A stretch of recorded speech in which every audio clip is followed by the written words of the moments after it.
Good morning student, now we start second part 2। हमने इससे पहले वाली वीडियो में क्या किया था, इसका पार्ट 1 किया था। 1 से लेकर 10 तक हमारे क्वेश्चन डन हो गए थे, जिसमें मैंने आपको ग्राफ का भी बताया था कि ग्राफ कैसे ड्रॉ करते हैं इक्वल डिस्टेंस पे। ठीक है, चलिए अब स्टार्ट करते हैं इस क्वेश्चन नंबर 11 से। इसके पार्ट 1 को मैं सबसे लास्ट में कराऊंगी। सेकंड पार्ट देखो, सेकंड पार्ट में क्या कह रहा है।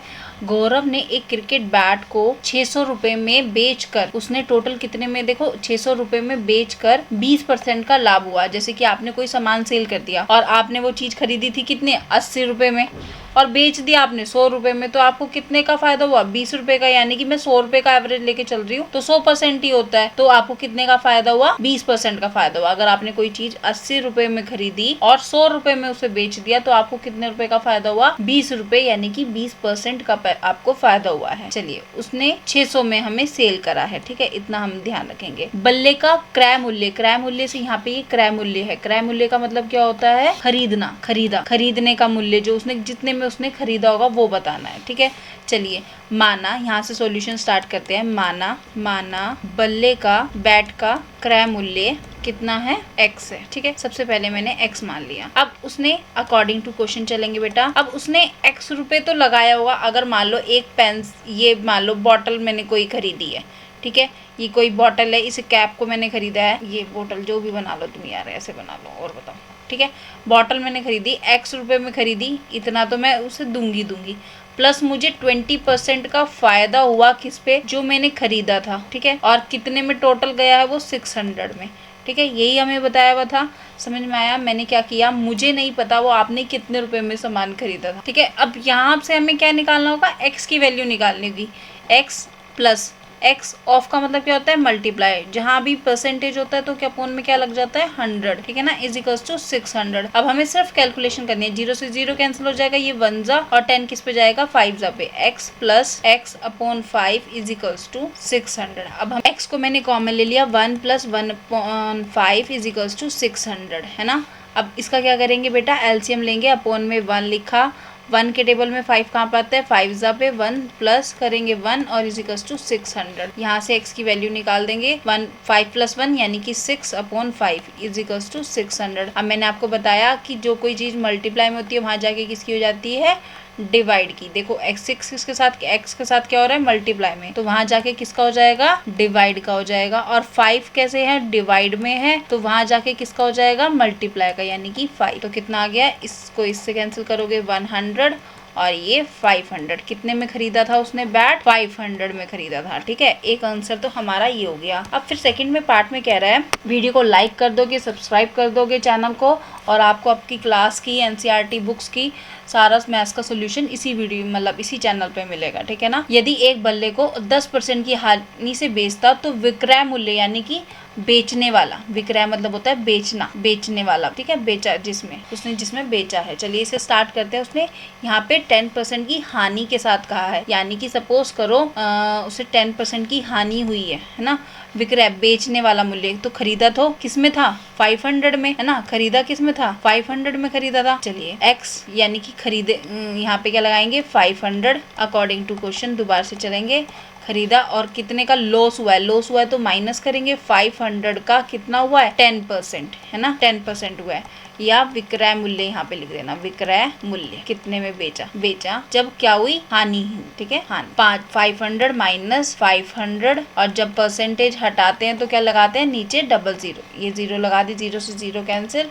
कितना आ जाएगा, 500 माइनस 5 इंटू 10, है ना, 5 इंटू 10, तो कितना हो जाएगा, ये यहाँ पर आ जाएगा 500 माइनस 50, और कितना हो जाएगा 440 आंसर। इतने रुपीज में उसने बेचा होगा अगर उसे हानि हो। ठीक है ना, और 500 में उसने क्या करा था, खरीदा था और रुपए लगा के। नाउ क्वेश्चन नंबर 12 में क्या कह रहा है, इस एक्सप्रेशन को हमें सॉल्व करना है। देखो 12 की पावर 3 है ना, और 8 की पावर 2 है, और a की पावर 2 है, 2 की पावर 5 और 3 की पावर 4 और 5 की पावर 32 होती है ना। तो मैं तो क्या कहती हूँ कि डायरेक्ट कर दो, कि direct in the sense law लगा दो, जो एक्सपोनेंट के लॉ नहीं होते, a की पावर m और a की पावर n, तो आप क्या लगाते, a की पावर m माइनस n।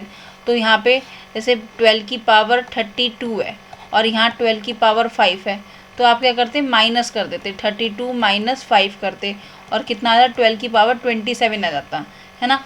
ये लो हम लगाते हैं, लेकिन फ़िलहाल हमारे पास जो है पावर छोटी छोटी है, तो मैं इसे ओपन करना ज़्यादा प्रेफरेंस दूंगी, ताकि एक अंडरस्टैंडिंग जो हमारा लेवल है वो अच्छा रहे। 12 इंटू 12 इंटू 12, ठीक है। 8 कितनी टाइम्स है, 2 टाइम्स है। और ए तो मुझे कुछ दिखाई नहीं दे रहा है, तो मैं ए को स्क्वायर ही रहने देती हूँ।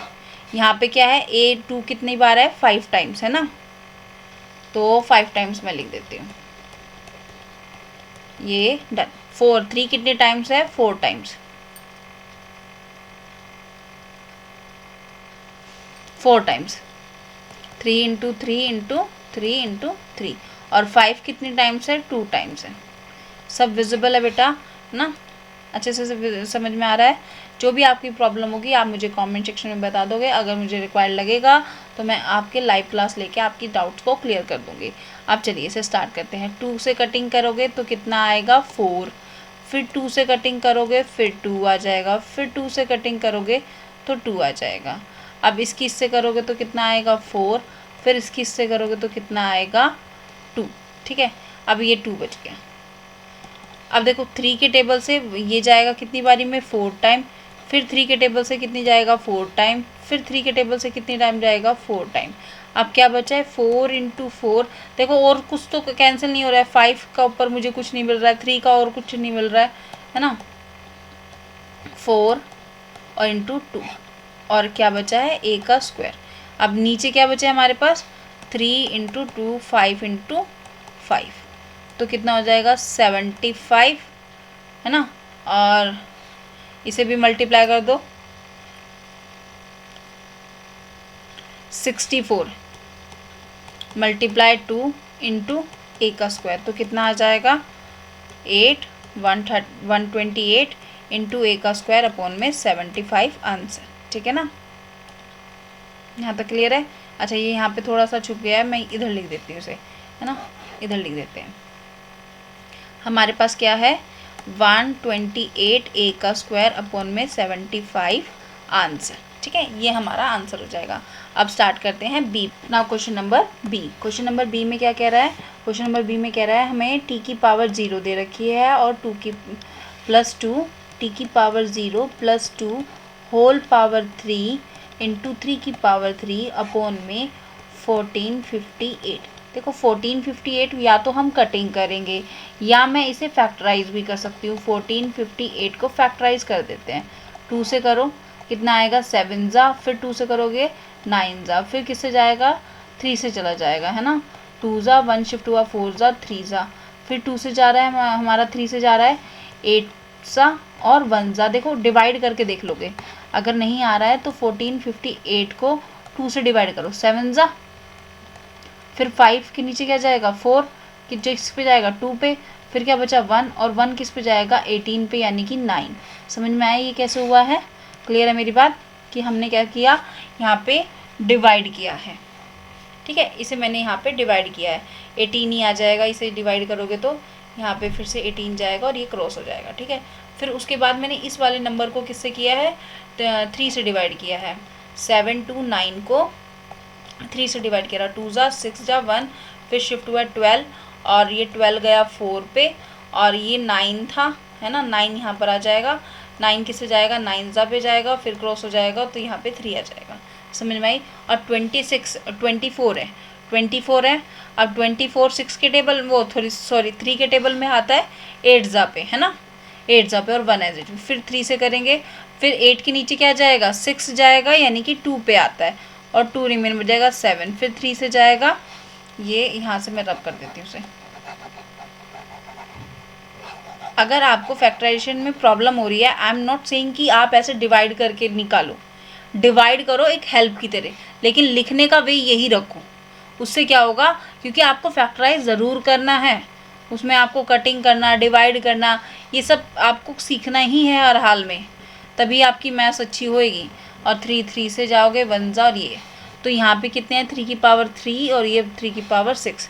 चलिए अब इसे सोल्व करते हैं। अब t की पावर 0, यानी कि अगर किसी की भी पावर 0 होती है 1 होता है, जैसे 2 की पावर 0 करोगे 1, x की पावर 0 करोगे 1, जो भी आ जाए पावर में अगर 0 है, पावर में अगर 0 है तो क्या होता है, वैल्यू 1 होती है। 1 + 2 का क्यूब इंटू 3 का क्यूब। अब इसे मैं क्या लिख सकती हूँ, 2 की पावर 1 और क्या लिख सकते हैं, ये कितने टाइम्स है, 3 टाइम्स है, तो 3 टाइम्स अगेन 3 टाइम्स, यानी कि 6 टाइम टोटल ये हमारे पास ऑलरेडी गिवन है ना। इसे मैं ऐसे लिख सकती हूँ। ये कितना हो जाएगा, 3 की पावर 3 इंटू 3 की पावर 3। यहाँ पे क्या आ जाएगा, 2 इंटू 3 की पावर 3 3 3 3 3 3 3 लिख देंगे और हमारा ये बैठ जाएगा, ठीक है ना। अब इसे ओपन करके लिखो, ये 3 पावर है तो 3 से ये 3 कैंसिल हो गई, ये 3 पावर है तो 3 ये कैंसिल हो गई, तो क्या बचा, 1/2 आंसर। क्लियर है, समझ में आए बेटा। कोई भी डाउट होगा तो आप क्या करेंगे, कमेंट सेक्शन में लिख देंगे और कहाँ से वीडियो देख रहे हो ये ज़रूर बताना है आपको, ठीक है। और वीडियो को लाइक शेयर सब्सक्राइब कर देना, चैनल को सब्सक्राइब कर देना। चलिए अब आते हैं क्वेश्चन नंबर 13 पे। 13 में क्या कह रहा है, एक स्कूल बस 2.5 आवर में 90.8 किलोमीटर की दूरी तय करती है। 90.28 किलोमीटर यानी कि 91 किलोमीटर से 200 मीटर कम है ना, 91 से 200 मीटर कम ही वो दूरी तय करती है। स्कूल बस की औसत गति से मतलब स्पीड बतानी है ना, स्पीड बतानी है, स्पीड क्या होगी, तो स्पीड का फॉर्मूला हमने पढ़ा है क्या, स्पीड इज इक्वल्स टू होता है डिस्टेंस अपॉन टाइम। क्या कहेंगे, गति बराबर दूरी बटे समय, दूरी बटे समय, ठीक है ना। हम ये फॉर्मूले का यूज करेंगे। अब यहाँ पे उसने टाइम कितना दे रखा है, टी कितना है हमारे पास 2.5 आर है और आर्स एस लगाएंगे, ठीक है। और डिस्टेंस कितनी है हमारे पास, डिस्टेंस है 90.8 किलोमीटर, ठीक है, किलोमीटर इतना हो गया। अब यहाँ पे स्पीड पता करनी है तो क्या करेंगे, 90.8 अपॉन में 25, देखो 0.5 है, पॉइंट से रिमूव करोगे 10 आ जाएगा, फिर पॉइंट रिमूव करोगे कितना आ जाएगा 10, 10 से 10 कैंसिल हो जाएगा, इसे डिवाइड कर दो 908 डिवाइड बाय 25 से आप इसे डिवाइड करोगे आपका आंसर आ जाएगा। चलिए डिवाइड करते हैं। सबसे पहले 908 25 कितने पे जाएगा, 2 ज़ा पे जाएगा, नहीं 3 ज़ा पे चला जाएगा, 75, तो कितना बचा 5 और यहाँ से 1, अब कितने पे जाएगा 5 8 6 पे जा रहा है ना, 150, 8 बचा, पॉइंट लगाया, इंक्रीज करिया, अब किस पे जा रहा है, 2 ज़ा पे जाएगा यानी कि 50 है ना, और फिर क्या बचा 3 0, अब 350 75 से चला जाएगा, 75 से जाएगा है ना, 75 से कर देते हैं, 3 ज़ा पे 75 और क्या बचा 5, अब पॉइंट लगा हुआ है, 0 इंक्रीज कर दिया और 2 बढ़ा दिया और ये 50 यहाँ पे पूरा कंप्लीट क्रॉस हो गया, तो कितना हुआ 36 किलोमीटर पर आवर के हिसाब से वो चल रहा है, ठीक है। पॉइंट्स भी है, 0.32, यस 36 हमारा विजिबल नहीं हो रहा था तो अब आपको विजिबल हो रहा होगा, ठीक है ना, ये आपका आंसर हो जाएगा। नाउ नेक्स्ट क्वेश्चन, अच्छा ये आगे भी दे रखा है, यदि बस में 3 लीटर में इतनी डिस्टेंस चलता है तो 8 लीटर में कितनी डिस्टेंस चलेगा। चलिए इसे भी सॉल्व करते हैं। 3 लीटर में कितनी डिस्टेंस चल रहा है, 22/22 होल 3 लीटर डीजल है या पेट्रोल है, डीजल है, 3 लीटर डीजल में चली दूरी बराबर इज इक्वल्स टू 22 होल 1/2। अब 1 लीटर में कितना चला होगा, इसे क्या करेंगे, 1 लीटर में कितनी दूरी चली होगी 22। अब इसे सॉल्व कर दूँ मैं इसे, यहाँ पे देखो कैसे सॉल्व करते हैं, 3 होल 1/4 होता है, तो आप क्या करते हो 3 × 4 + 1 करते हो ना, है ना, और अपॉन में 4, ऐसे ही मैं इसे करती हूँ 22 होल 1/2, तो यह 22 × 2 + 1 और कितना हो जाएगा अपॉन में 2, 44 + 1 अपॉन में 2 यानी कि 45 है ना, इसे मैं यहाँ पे लिख देती हूँ 45/2 हो जाएगा। समझ में आया ये मैंने क्या किया है, ये थोड़ा सा रफ वर्क है, आप देख लेंगे और जो मैं लिख रही हूँ उसे साथ साथ आप लिखते रहो, क्योंकि स्पेशली 6th 7th 8th के साथ क्या प्रॉब्लम होती है, जब मैं पढ़ाती भी हूँ ना, तो पहले मैं 6 को पढ़ा रही थी, तो एक बार क्या हुआ, मैंने ना क्वेश्चन का ऐसे ही थोड़ा बीच बीच में सॉल्व करके दे दिया, तो मैंने चौक से जैसे हल्का हल्का लिखा, तो बच्चों ने भी क्या किया, पेन से फेयर कॉपी में ना हल्का हल्का कर दिया, तो इसलिए मैं आपका रफ वर्क साथ साथ डिलीट करती रहती हूँ, साथ साथ रब करती रहती हूँ, ताकि आप उसे ऐसा ना हो कि कहीं पे कोई एग्ज़ाम में कराए 3/4 करके दिखाना था और उसे कराया तो फिर टीचर कहे कि 3/4 कहाँ से आ गया, ये तो था ही नहीं क्वेश्चन में, ये क्या सॉल्व कर रखा है। तो वहाँ पे वो क्रॉस मारेगी ना, जब कट मारेगी तो तुम्हारे आधे नंबर भी कट कर लेगी, ठीक है ना। तो इसलिए मैं इसे रफ वर्क को साथ साथ डिलीट करती रहती हूँ। चलिए अब 1 लीटर में तो यहाँ पे क्या आ जाएगा 45, हमने सॉल्व किया था अभी 45/2, और 1 लीटर में कितना होगा 1/2, 3 और लगा देंगे, ठीक है। अब हमें उसने क्या कहा 8 लीटर में कितना चलेगा, 8 लीटर में चली दूरी कितनी होगी 45/2 चली रहा है 1/3, और 8 में कितना चलेगा मल्टीप्लाई कर देंगे 8 से। अब इसे सॉल्व कर दो, 3 से कटेगा कितना 15 पे, और ये कटेगा 4 पे, तो कितना आ गया 15 × 4 यानी कि 60 किलोमीटर आंसर। वो 60 किलोमीटर जो है चल देगा इन 8 लीटर डीजल में। समझ में आई। अब आ जाते हैं नेक्स्ट क्वेश्चन पे। वीडियो को लाइक शेयर सब्सक्राइब कर देना है चैनल को, ठीक है ना। और आपको और भी आपके सब्जेक्ट यानी कि सॉरी और सब्जेक्ट कह रही हूँ, और भी चैप्टर आपको मैथ्स के इसी चैनल पे आराम से जल्दी मिल जाएंगे, ठीक है। एक बाल्टी में 180 लीटर पेंट है, एक बाल्टी है 180 उसमें लीटर जो है पेंट है, ठीक है। एक छोटे डिब्बे में अधिकतम यानी कि एक छोटा सा बॉक्स भी है, उसमें आपका 1 लीटर 1/4 लीटर जो है पेंट भरा जाता है। 25 डब्बे भरने के बाद, ठीक है, फिर से ये होल में तो इसे सॉल्व कर लूंगी, कितना आ जाएगा 4 और 1 5/4 लीटर, ठीक है। इसे ऐसे यूज करेंगे। 25 डब्बों में भरने के बाद पेंट है ना, 25 डब्बों में भरा हुआ पेंट लिखेंगे सबसे पहले, तो फिर उसे माइनस करेंगे किससे 180 से। चलिए स्टार्ट करते हैं फर्स्ट पार्ट इसका। 25 डिब्बों में भरने वाला पेंट कितना हो जाएगा 25 गुना 5/4, इसे कर देंगे 125/4 लीटर, या इसे कहेंगे, इसे डिवाइड कर दो, ऐसे डिवाइड कर दो 12 5 4 से करोगे 3 और ये 5 एज इट इज, फिर 1 से करोगे 4 1 कैरी पॉइंट, इसमें 0 लगाओगे 2 जाएगा 8, फिर बचा 2, फिर पॉइंट लगा हुआ है 0 इंक्रीज करोगे तो कितना हो जाएगा 31.25 लीटर, 35 लीटर, ठीक है। लीटर से मतलब 25 से मतलब समझ रहे हो। वैसे तो जो सरसों की तेल वगैरह की बोतल आती है उसमें लिखा रहता है 900 ग्राम, वो वेट के हिसाब से लिखा था। लीटर में हमारे पास हम मैथ्स में जो पढ़ते हैं 1000 के हिसाब से पढ़ते हैं, तो 1000 का 4th पार्ट क्या होगा पाइया, ठीक है। 250 ग्राम 250 ग्राम, तो ऐसे ही 250 लीटर, ठीक है। पॉइंट में पॉइंट 250 लीटर, ठीक है, या कहें तो मिलीलीटर, ठीक है, इसे मिलीलीटर बोलेंगे पॉइंट को, 25 मिलीलीटर। क्लियर है। इतना हो गया। अब उसने क्या कहा था बाल्टी में कितना पेंट बच जाएगा, बाल्टी में कितना पेंट बच जाएगा, बाल्टी में बचा paint is equals to 180 minus 3125, इसे माइनस कर दोगे आपका आंसर आ जाएगा। चलिए इसे माइनस कर देते हैं बेटा। माइनस कैसे करेंगे, अब हमारे पास 180 में पॉइंट नहीं है तो 0.00 लगा दूंगी, 31 और 25, इसे माइनस कर दो, कितना आ जाएगा, यहाँ से कैरी करोगे 7 10, फिर से 9 बचेगा, फिर 10, फिर 9 बचेगा, फिर 10, 10 में से 5 गए 5, 9 में से 2 गए 7 पॉइंट, और ये भी पॉइंट है, 9 में से 1 गए 8, और आपका 7 में से 3 गए 4, और ये 1 as it is 148.75 litre remaining paint होगा, ठीक है। अब इतना समझ में आ गया। अब सेकंड पार्ट में क्या कह रहा है, बाल्टी के पेंट को कितने डब्बों में भरा जा सकता है, डब्बों 180 लीटर को एन डब्बों में भरा, है ना, ऐसे लिखते हैं। सेकंड पार्ट में लिखते हैं माना एन डिब्बे भरे जा सकते हैं अकॉर्डिंग टू क्वेश्चन।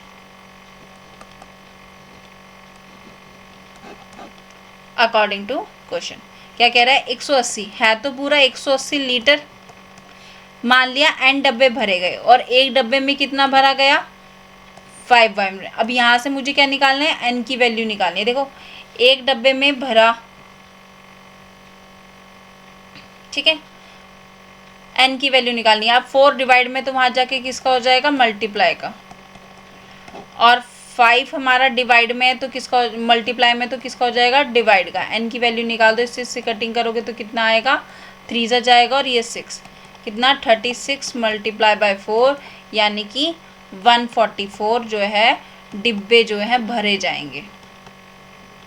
ठीक है, देखो कैसे किया, 180 को मैंने 5 से भाग दिया है, 3 पे जाएगा 15 और 3 बचेगा, और ये 0 ये 6 जाएगा 30 पे। ठीक है ना, इस तरह से। और इसकी मैंने मल्टीप्लाई करी, 36 की मल्टीप्लाई किससे करी है, 4 से, 24 और 2 कैरी, और 12 और 2 14, तो 44 यहाँ से आंसर। क्लियर है। चलिए नेक्स्ट चलते हैं बेटा क्वेश्चन नंबर नेक्स्ट पे। दीपक एंड दीपाली माचिस की तिलियां लेती हैं, विभिन्न ज्यामितीय आकृति बनाकर उनकी आकृति त्रिभुज बनाती हैं। तो त्रिभुज की आकृति बनाकर कोण में भुजाएं नापते हैं, उसके एंगल वगैरह नापते हैं वो। तो फिर क्या कह रहा है, त्रिभुजों गुणों को सत्यापित करें। सत्यापित करना है, कभी इन्हें निम्नलिखित आकृतियों बनाई गई हैं। सत्यापित करने से, अगर कोई ट्रायंगल है सत्यापित करोगे तो क्या स्थापित करोगे उसमें, कि उन तीनों का योग 180 है ना। चलिए अब इसने फर्दर यहाँ पे हमें क्वेश्चन दे रखे हैं आकृति के हिसाब से, कि उसके आंसर हमें पे करने हैं, बताने हैं। आकृति ए में एक्स की वैल्यू बताओ। देखो ये दोनों भुजाएं बराबर है, तो ये दोनों एंगल भी बराबर होंगे, ये भी 65 होगा। तो क्या लिखेंगे, angle C plus angle X is equals to 180, है ना। ए वाला पार्ट कर रहे हैं, रैखिक युग्म, यही रीज़न बनेगा। अब c कितना है, 65 है, plus x is equals to 180, ये यहाँ पे प्लस का है तो वहाँ जाके किसका हो जाएगा, माइनस का हो जाएगा, है ना। 5 और यहाँ पे कितना, 7 में से 6 गए 1, और ये 115 डिग्री आंसर। ठीक है, एक आंसर तो हमारा ये हो गया। अब सेकंड में क्या कह रहा है, आकृति बी में b के जो है समकोण है, ये 90 डिग्री है। ठीक है, कल भी हमने पार्ट ए में 90 डिग्री वाला एक क्वेश्चन करा था, जिसमें हाइपोटेनस, परपेंडिकुलर वगैरह मैंने आपको बताया था। ठीक है, पार्ट 1 जिसने नहीं देखा है वो ज़रूर देख लेना पार्ट 1। ठीक है, चलिए उसमें ये ए बी दे रखी है 6, ये 8 दे रखी है, ए सी पूछ रहा है। चलिए इसे स्टार्ट करते हैं बेटा। ऐसे करके उसने एक डायग्राम दे रखा है हमें, है ना, और कह रहा है यहाँ पे 90 डिग्री यानी कि B है, और ये A है, और ये C है, ये 6 है, और ये 8 है। आपको पता है कि अगर 90 डिग्री है तो ये मेरा परपेंडिकुलर कहते हैं, इसे बेस बोलते हैं, इसे हाइपोटेनस बोलते हैं। कहने का मतलब 90 डिग्री के सामने हाइपोटेनस होती है, और ये सबसे लार्जेस्ट साइड होती है, लार्जेस्ट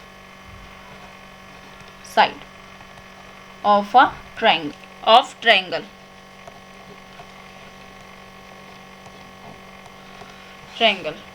हमने फिर क्या फॉर्मूला पढ़ा है, हाइपोटेनस का स्क्वायर परपेंडिकुलर के स्क्वायर प्लस बेस के स्क्वायर के इक्वल होता है।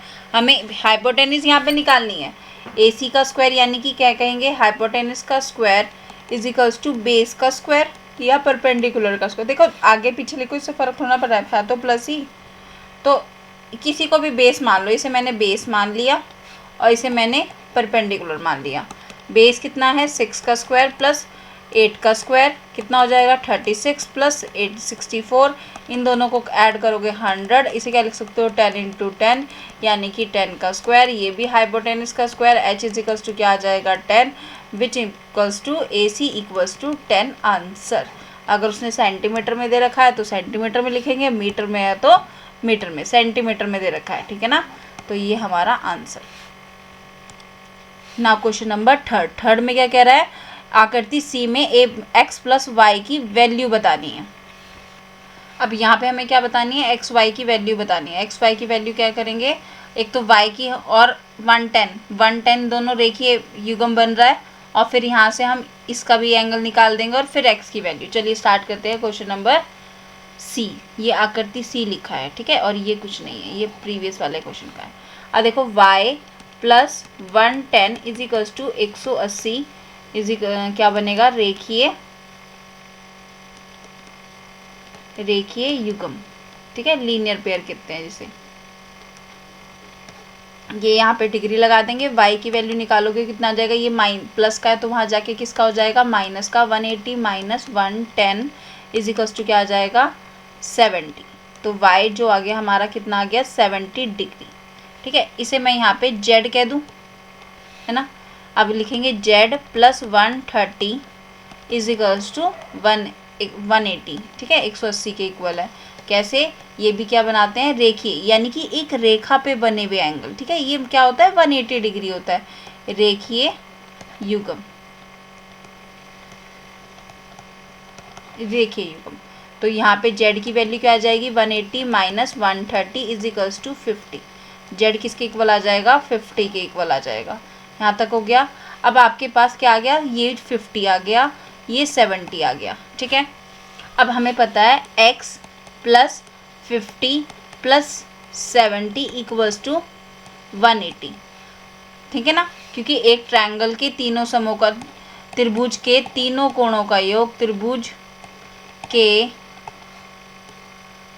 अंतः मतलब अंदर के तीनों कोणों का योग, तीनों कोणों का योग 180 डिग्री होता है।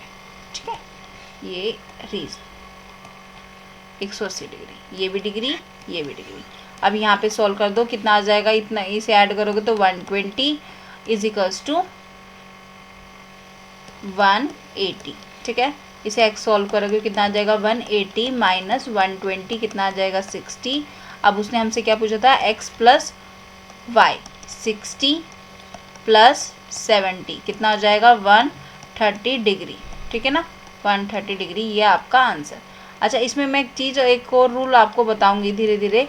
जब हम ट्रायंगल वाला चैप्टर करेंगे ना, उस वाले ट्रायंगल वाले चैप्टर में मैंने बता रखा है कि जो एक्सटीरियर एंगल होता है, ये बाहर वाला एंगल जो होता है, वो इन दोनों के सम के इक्वल होता है। एंगल 1 इक्वल होता है एंगल 2 प्लस एंगल 3 के। ठीक है ना, एंगल 1 इक्वल होता है एंगल 2 प्लस 3 के। इसे 2 कह दो, इसे 3 कह दो। ये देखो, ये बाहर वाला एंगल, क्या ये इसे अप्लाई नहीं करता इस बात को, ये बाहर वाला एंगल, एंगल 1 इक्वल होता है 2 और 3 के। तो कितना आ रहा है, 130।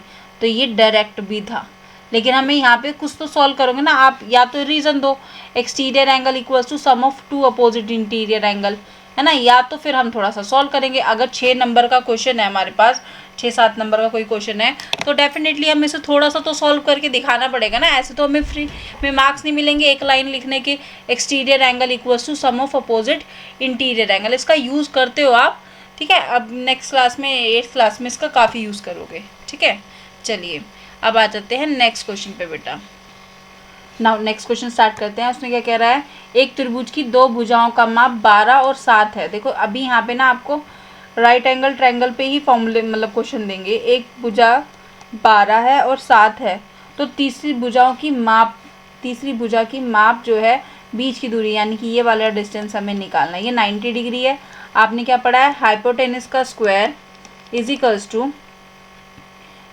टू बेस का स्क्वायर प्लस परपेंडिकुलर का स्क्वायर इज इक्वल्स टू क्या आ जाएगा, बेस को हो जाएगा ये 7 कह दूँ मैं इसे, है ना, 7 का स्क्वायर प्लस 12 का स्क्वायर। इसे सॉल्व करोगे 49 और इसे सॉल्व करोगे 144। इन दोनों को ऐड करोगे 169। ये क्या होता है, 13 इंटू 13। तो क्या आ जाएगा, h का स्क्वायर साथ में साथ चल रहा है ना। तो यहाँ पे क्या आ जाएगा, h square is equals to 13 square और h इज इक्वल्स टू 13। यही हमारा आंसर हो जाएगा। ठीक है ना, समझ में आ रहा है बेटा, बहुत इजी है। हाइपोटेनस के हमने इसी सैम्पल पेपर में 3 बार यूज़ किया है। ठीक है ना, एक तो मैंने पार्ट 1 में यूज़ किया था आपके साथ, और इस बार मैंने लॉन्ग क्वेश्चन में 2 बार हाइपोटेनस का यूज़ हो गया है। ठीक है, इसे अच्छे से याद कर लोगे। जहाँ पर भी 90 डिग्री बन रहा होगा, जहाँ पर भी 90 डिग्री बनेगा तो ये वाली कंडीशन अप्लाई होएगी। इसे हम बोलते हैं पाइथागोरस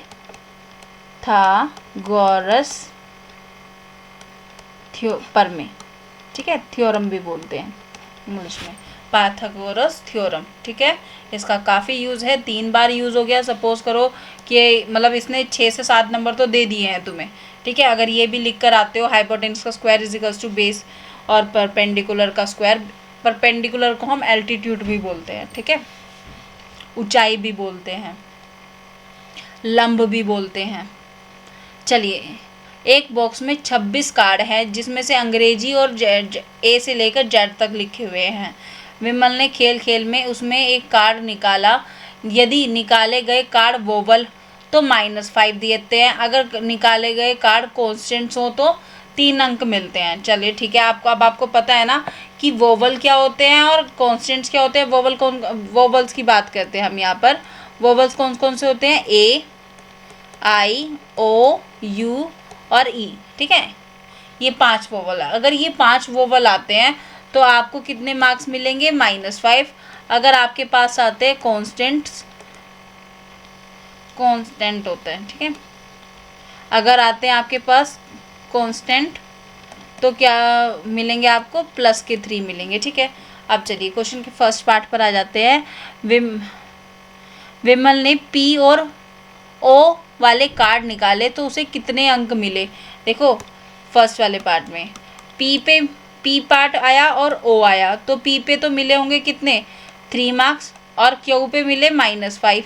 इसे सॉल्व कर दो, प्लस माइनस माइनस, तो कितने हो गए? -2। प्लस माइनस माइनस होएगा, जो बड़ा है उसका साइन, ठीक है ना, तो उसे मिले -2। अब काफ़ी बार बच्चे पता क्या करते हैं, पढ़ते पढ़ते लिख देते हैं 3 - 5 माइनस माइनस प्लस, वो प्लस माइनस माइनस 5 - 3, फिर लिख देंगे 2, इसे आंसर कर देंगे। जो बड़ा है उसका साइन, देखो ये ऑलरेडी 2 नंबर लिखे हुए हैं, आपको बार बार लिखने की क्या जरूरत है? किसने कहा कि माइनस का 5 प्लस का बन गया और प्लस वाला माइनस का बन गया? ऐसा नहीं हमने पढ़ा है, ठीक है ना। तो जो बड़ा होता है उसका साइन आ जाएगा। आपको 2 की जगह बाद जब 2 नंबर आ जाए उसके बाद एक ही नंबर पे फोकस मारना है। इसे रीराइट करने की क्या ज़रूरत है? और रीराइट किया भी तो क्या कि ये प्लस का था माइनस कर दिया, ये माइनस का था प्लस कर दिया। कोई बाहर साइन माइनस का साइन मल्टीप्लाई थोड़ी ना हो रहा है। तो आप 2 नंबर के बाद डायरेक्ट 1 नंबर पर आओगे, सॉल्व करना है उसे। चलिए नेक्स्ट क्वेश्चन पर आते हैं। भावना ने 5 कार्ड निकाल कर कुल 7 अंक प्राप्त किए हैं, 7 अंक मिले हैं उसे। अब देखो यहाँ पे थोड़ा सा गैसिंग वाला पार्ट चल रहा है। क्या कह रहा है? उसे 7 नंबर मिले, उसने 5 कार्ड निकाले, ठीक है।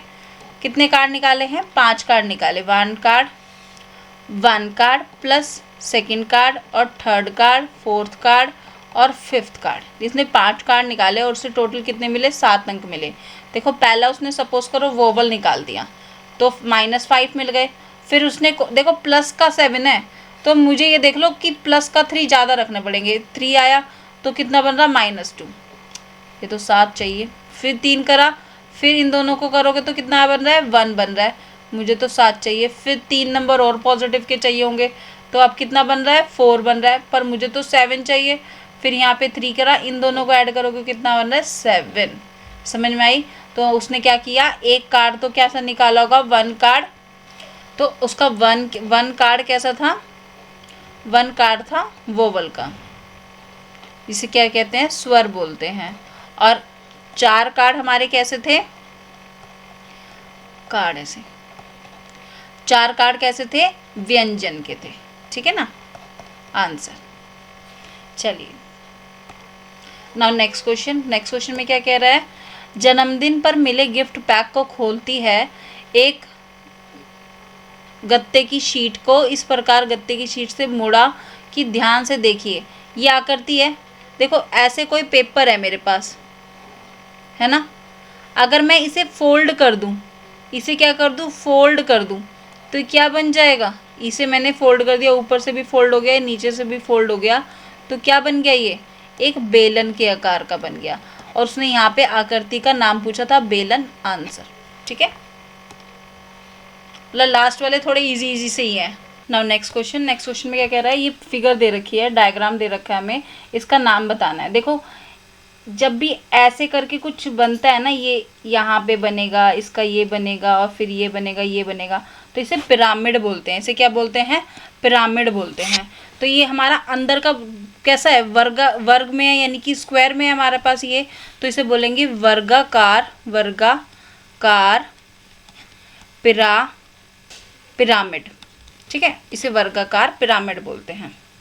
इतना क्लियर हो गया। अगर इसकी इंग्लिश की बात करें तो स्क्वायर पिरामिड बोलेंगे। पिरामिड इंग्लिश में भी वही और हिंदी में वही, फ़र्क है सिर्फ लिखने का। अब कह रहे हैं ऊपर से देखने पर इसका ये कैसा बनेगा। देखो कोई घन है, घन का मतलब क्या होता है, सारी भुजाएं कैसी होती हैं उसकी, बराबर होती हैं। ये भी ए है, ये भी ए है, और उसकी हाइट भी क्या है, ए है ना। आपने पढ़ा होगा इसका वॉल्यूम भी, आपने पढ़ा होगा वॉल्यूम ऑफ क्यूब क्या होता है, ए का क्यूब। अब यहाँ पे ये कैसा बन रहा है, ये भी ए है, ये भी ए है, ये भी ए, तो ये भी ए, तो क्या बन जाएगा, वर्ग बन जाएगा। ठीक है, फर्स्ट का आंसर। सेकंड में यहाँ पर भी देखो घन ही रखा हुआ है, ये भी ए है, ये भी ए है, ये भी है, तो सेकंड भी क्या हो जाएगा, वर्ग answer. Thank you, have a nice day. Part 1 जिसने नहीं देखा है वो पार्ट 1 देख लेंगे। Thank you, bye bye.